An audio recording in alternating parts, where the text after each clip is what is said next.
Hi, welcome to Halftime. I'm here with a good friend of mine, Kort Herman. You might have seen him, but I'll allow him to introduce himself, and I'm going to ask him a few questions for this halftime testimony.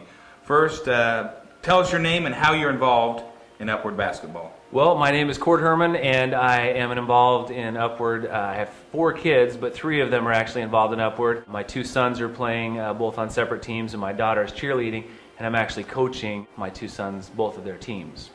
So you have a lot of free time on Saturday. Lots of free time on Saturday. We can't hardly find anything to do.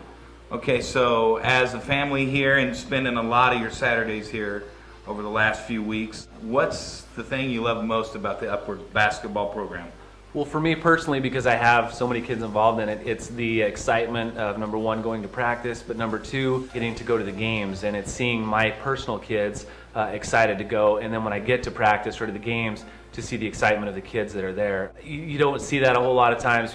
Kids seem like they get burned out of things, but every time we go to practice and every time we go to the game, they're excited to be there. They want to play. They want to hang out with each other, so it's been really cool to see how positive they've been about it.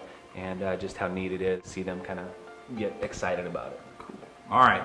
Now for the big question. I don't know if everyone out there is a Christian or not. We've heard from different people, different testimonies all throughout the year. As someone who, I believe you're 38, is that correct? That is correct. All right, you're 38, Yes. Father of 4 kids, soon to be 5. That's correct. What do you say, what would you tell people is the greatest thing about knowing Jesus as your Savior? Well, for me personally, and obviously I'm 38 years old now, I've got a lot of history. Things haven't always been perfect in my life. Obviously, I've made mistakes and fallen short, but it's knowing that Christ is always there no matter what.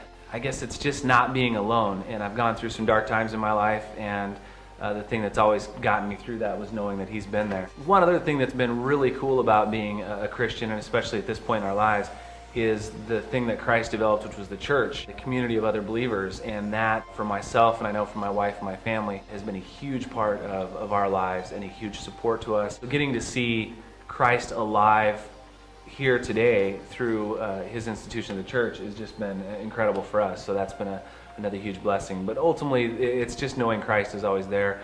He loves us no matter what, and He just desires that relationship with us all the time. Perfect. To the man who spends 4 or 5 hours here every Saturday volunteering, just have a great second half. Go upward. There we are.